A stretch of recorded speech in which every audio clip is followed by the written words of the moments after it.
I'm super excited to introduce you to another exhibitor, Gil Rogers with Platform Q Education, right here today. Thank you for being here. My pleasure.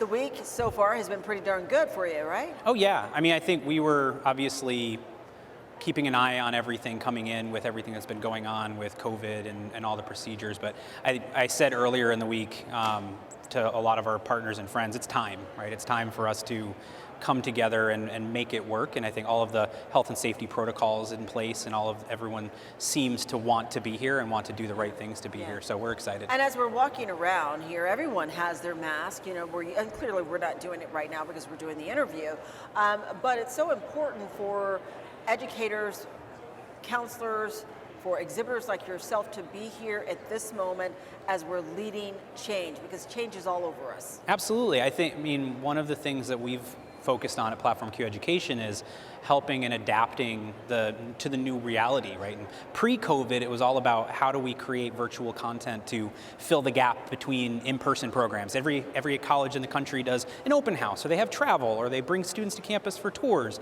And when COVID kind of cut all that off at the knees, we had a lot of the shifting to virtual events, right? And now what we're thinking through and leading change is how do we develop programs that support equity, support inclusion, reach, and not burn out our staff, while also helping, there's so many different ways and resources for collecting of data and using that data effectively, and that's what Conduit, our platform, helps institutions do, is to level up that branded experience beyond just Zoom meetings and programs and cut out a lot of the redundant work with on-demand content and leveraging the data that you use from those experiences to make informed decisions. Yeah, and I love what you said earlier, it's time.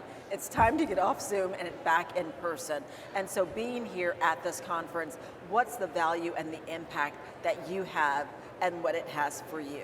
I think NACAC is the place where everybody is, right? If you're in college admissions, you're in enrollment management, you're at the NACAC conference. And there's obviously the challenge of this year with logistics and planning. Some folks aren't here and they chose not to be, and that's fine for their reasons. But for the people who are here, like you mentioned, everyone's wearing their masks, everyone is staying safe, and we're doing the best with this situation to create that experience. But if you want to be involved in the enrollment process and really be strategic with your partners, being a part of NACAC is a big part of that. And that's what you're doing, being a part, making change, making impact. Absolutely. Thank you for being here, Gil. Thank you so much. Appreciate you having me. Absolutely.